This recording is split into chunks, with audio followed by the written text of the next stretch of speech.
హాస్పిటల్లో పండ్ల పంపిణీ కార్యక్రమం, బ్రెడ్ పంపిణీ కార్యక్రమం, అదేవిధంగా కేక్ కటింగ్ కార్యక్రమం జరపబడింది. చెట్లు కూడా పెట్టడం జరుగుతున్నది. అదేవిధంగా కేసీఆర్ గారు చేసిన పలు అభివృద్ధి కార్యక్రమాల గురించి కూడా చర్చించుకోవడం జరిగింది. 10 సంవత్సరాలు సుఖ సంతోషాలతో పరిపాలించిన మా కేసీఆర్ గారికి హృదయపూర్వకంగా శుభాకాంక్షలు తెలుపుతున్నాం. జన్మదిన శుభాకాంక్షలు. అదేవిధంగా ఆయన 100 సంవత్సరాలు ఆరోగ్యాలతో బతకాలని దేవుణ్ణి ప్రార్థిస్తున్నాను. జై తెలంగాణ. తెలంగాణ మల్లి దశ ఉద్యమాన్ని సాధించడం కొరకు అనేక రకాలుగా రూపకల్పన చేసి అనేక మంది మేధావుల్ని మరి సంప్రదించిన తర్వాత దాదాపు 14 సంవత్సరాలుగా ఈ ఉద్యమాన్ని అనేక రకాలుగా రూపం తెచ్చిన నాయకుడే ఈ రాష్ట్రానికి తొలి ముఖ్యమంత్రిగా, మరి అదేవిధంగా రెండవసారి ముఖ్యమంత్రిగా పరిపాలించినటువంటి మన కేసీఆర్ గారి జన్మదినాన్ని పురస్కరించుకొని పార్టీ అధ్యక్షులు నరసింహరావు అన్న, మరి అదేవిధంగా సీనియర్ నాయకులు, పార్టీ నాయకులు అందరినీ అనేక రకాలుగా మరి అన్ని వర్గాల ప్రజలు మన్ననలు పొందే విధంగా మరి అనేక విధాలుగా సంక్షేమ పథకాలు తీసుకొచ్చి మరి ప్రజల ప్రేమభావాలు పొందినటువంటి నాయకుడు. మరి ఇవాళ ఈ ప్రభుత్వం అధికారంలోకి వచ్చిన తర్వాత కాంగ్రెస్ ప్రభుత్వం కళ్ళబొల్లి మాటలతోని అధికారంలోకి చెప్పిన తర్వాత ఇవాళ ప్రజల సమస్యలు పట్టించుకోకుండా ఇవాళ వాళ్ళకు చెప్పినటువంటి వాగ్దానాన్ని నెరవేర్చకుండా ఇవాళ అన్నింటినీ కూడా తుంగలో దొక్కుతున్నటువంటి ప్రభుత్వంని ఇవాళ ప్రజలు ప్రశ్నిస్తూ ఉన్నారు. రైతు బంధు కావచ్చు, మరి రైతు బీమా కావచ్చు, మరి అదేవిధంగా నీళ్ల విషయం కావచ్చు, మరి కరెంటు విషయం కావచ్చు, మరి కళ్యాణ లక్ష్యం, షాదీ ముబారక్ ఇట్లాంటి అనేక సంక్షేమ పథకాల విషయంలో మరి ఇవాళ ప్రభుత్వాలు మరి గద్దెనెక్కిన తర్వాత ఇవాళ మరొకసారి కూడా ఇవాళ ప్రజలందరూ కూడా కేసీఆర్ గారి పరిపాలన, కేసీఆర్ గారు చేసినటువంటి ఒక సిస్టమేటిక్ మరి రాష్ట్రాన్ని ఉంచినటువంటి పరిస్థితిని ఇవాళ మళ్ళీ గుర్తు చేసుకుంటున్నటువంటి పరిస్థితి ఉంది. అందుకే ఇవాళ ఏ ప్రభుత్వాలైనా ప్రజలకు చెప్పినటువంటి వాగ్దానాల్ని ఖచ్చితంగా నెరవేర్చాలి, లేకపోతే వాళ్ళకు ఉన్నటువంటి సమస్యల్ని బాధల్ని కూడా ఇచ్చేసే పరిస్థితిలో ప్రభుత్వాలు ఉండాలి. కానీ దాటినాక ఒక తీరి, దాటాక ముందు ఒక తీరి అనే పరిస్థితుల ప్రభుత్వాలు ఉంటే ఖచ్చితంగా ప్రభుత్వాలకు గుణపాఠం చెప్పక తప్పదనేది ఈ సందర్భంగా ప్రజలు గుర్తు చేస్తాం. కేటీఆర్ అన్న పిలుపు మేరకు రాష్ట్ర వ్యాప్తంగా మరి కేసీఆర్ గారి జన్మదిన వేడుకల్ని జరుపుకోవడం జరుగుతూ ఉంది. ఆ కార్యక్రమంలో భాగంగా ఈరోజు నవీపేట మండలంలో షకీలన్న గారి ఆదేశాల మేరకు, కవితక్క గారి ఆదేశాల మేరకు ఇక్కడ పెద్ద ఎత్తున మరి ప్రోగ్రాం ఏర్పాటు చేసుకొని ఈ ప్రోగ్రాం చేయడం జరుగుతూ ఉంది గవర్నమెంట్ హాస్పిటల్ దగ్గర. మరి ఇలాంటి పుట్టినరోజులు తర్వాత చాలా జరుపుకోవాలని, ఆయురారోగ్యాలతో మంచిగా ఉండాలని రాష్ట్రంలో ఉన్న తెలంగాణ ప్రజలందరూ కోరుకునే సందర్భం కేసీఆర్ గారి పుట్టినరోజు కాబట్టి ఆయన ఎప్పటికీ సుఖ సంతోషాలతో హ్యాపీగా ఉండాలని మేము కూడా కోరుకుంటా ఉన్నాం. చేసిన 10 సంవత్సరాలు కూడా మరి ఇక్కడున్న నాయకులందరూ, సర్పంచులు, ఎంపీటీసులు, వార్డు మెంబర్లు, పార్టీలో కీలకంగా ముఖ్య నాయకులుగా పనిచేసిన వాళ్ళందరూ కూడా మరి యథావిధిగా అదే పార్టీలో కొనసాగుతూ ఉన్నారు.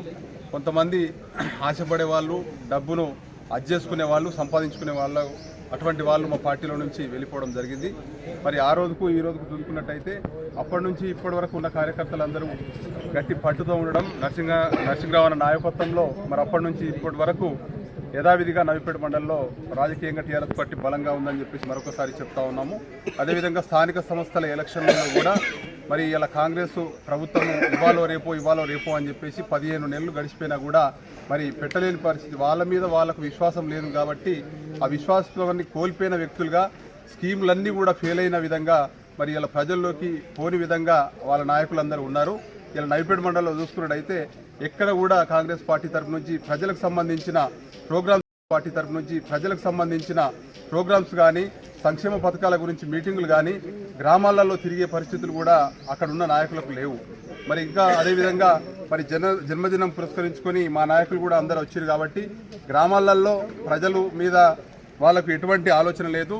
ఎక్కడ నాయకులు అక్కడ సంపాదించుకుందామనే పరిస్థితిలో ఉన్నారు. కాబట్టి ఇలా నవీపేట మండలంలో చూసుకున్నట్టయితే చెరువులు తవ్వేస్తున్నారు, గుట్టలు తవ్వేస్తున్నారు. ఒక్కొక్కటి 10-15 ఫీట్ల లోతుకు రోడ్ల పక్కన గుంటలు తవ్వి వాళ్ళు రోడ్లు పోసుకుంటా ఉన్నారు. ఆ రైల్వే కాంట్రాక్టర్లు వస్తున్నారు. మరి కాంగ్రెస్ నాయకులందరూ మరి అక్కడ నుంచి 30 లక్షలు, 50 లక్షలు, 70 లక్షల రూపాయలు అక్కడ నుంచి ప్రభుత్వం నుంచి వస్తున్నాయని చెప్పేసి ఈ కాంట్రాక్టర్లను బెదిరించి అదే మొరం తీసుకుపోయి వాళ్ళు కాంట్రాక్ట్ పట్టుకున్న రోడ్లకు పోసేసుకొని ఆ ఏఈలతోని డీఈలను బెదిరించేసి బిల్లులు చేసుకునే పరిస్థితి ఉంది. వీటన్నిటి కూడా రేపటి రోజు తెలంగాణ ముద్దుబిడ్డ, తెలంగాణ రథసారథి, టైగర్ మన కేసీఆర్ గారి పుట్టినరోజు సందర్భంగా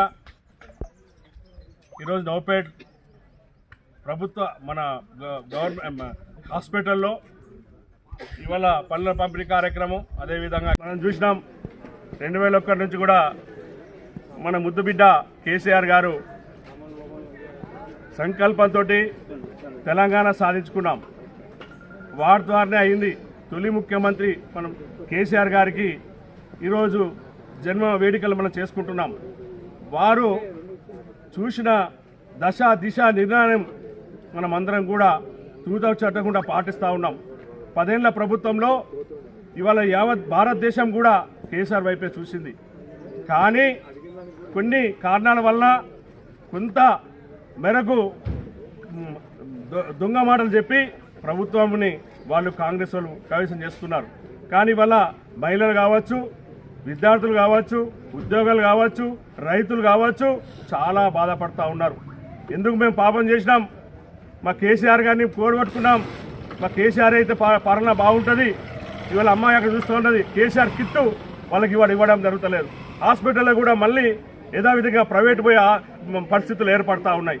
ఈ రకంగా ప్రతి గ్రామంలో చూస్తూ ఉంటే వారు పోయినప్పుడల్లా మా కేసీఆరే కావాలని అంటున్నారు ప్రజలు. కాబట్టి మా కేసీఆర్ గారి దయతోటి ఇవాళ తెలంగాణ యావత్ తెలంగాణ మేధావుల శక్తితోటి ఇవాళ తెలంగాణ సాధించడం. దాని ప్రకారంగా కేసీఆర్ గారు ప్రొఫెసర్ జయశంకర్ గారు ఆశీస్సుల మేరకు మరి ఎంత పెద్ద ఎత్తున ఇవాళ తెలంగాణ సాధించిన బంగారు తెలంగాణ బాట చేస్తూ ఉన్నాం. కానీ ఇవాళ కాళేశ్వరం ప్రాజెక్ట్ మరి ఎన్ని లక్షల ఎకరాలకు ఇవాళ నీళ్ళు ఇస్తూ ఉంటే మరి కనబడతలేదా అయ్యా మీకు? మరి రోడ్లు ఎన్ని అభివృద్ధి చేస్తే కనబడతలేదా? ఇవాళ సెక్రటరీ అంత పెద్ద కడితే యావత్ భారతదేశం చూస్తూ ఉన్నది, ఇవాళ హైదరాబాద్ కనబడతలేదా మీకు? ఈ రోజు చూస్తూ ఉంటే ప్రతి ఒక్కటి అభివృద్ధి కార్యక్రమం చేస్తూ ఉన్నాడు, అది మీకు కనబడతలేదా? కానీ ఇవాళ ఏం చేసిరు, అప్పులు చేసినాం అంటున్నారు. అయ్యా మీరు 11 నెలల్లో కొన్ని లక్షల అప్పులు చేసినారు, కానీ తెలివి లేదు మీకు. అప్పులు చేసి ఇవాళ ప్రభుత్వం నడిపించే దమ్ము కేసీఆర్ గారికే ఉన్నది, కానీ మీకు లేదు. ఆ దమ్ము లేదు, శక్తి లేదు. అప్పు చేస్తున్నామనంటే దేనికి? అభివృద్ధి చేస్తూ ఉన్నాం. ఆ అప్పు చేస్తున్నాం, అభివృద్ధి చేస్తే సంపాదించాలని శక్తి కేసీఆర్ గారికి ఉన్నది కాబట్టి ఆ విధంగా ముందుకు సాగిండు. కానీ మీకు ఆ తెలివి లేదు. మా నాయకులకు అందరికీ చెప్తా ఉన్నాను, 32 గ్రామాలు ఇవాళ ప్రవీణ్ చెప్పినట్టు 32 గ్రామాల్లో మనం అందరం కూడా మరి కలిసికట్టుగా నవపేట మండలంలో మరి కేసీఆర్ గారికి, కవితకు, మరి షకిలనకు కానుకగా మనమందరం కూడా ఎంపీటీసీలను, జెడ్పీటీసీలను, సర్పంచ్లను గెలిచి వాళ్ళకు మన కానుక ఇవ్వాలని చెప్పేసి మీ అందరినీ కోరుతా ఉన్నాను. పేరు పేరున అందరూ కూడా సమన్వయం పాటించి అందరూ కూడా మరి ఆ ఎలక్షన్స్లో మన సత్తా చూపియాలా. నవపేట మండలిని పూర్వవైభవంలో ఎంతైతే మనం సాధించుకున్నామో జెడ్పీటీసీ, ఎంపీటీసీ, సర్పంచులు, సొసైటీ చైర్మన్లు అన్నీ కూడా మనం సాధించుకున్నాం. అదేవిధంగా మనం ముందుకు పోవాలని చెప్పి సందర్భంగా తెలియ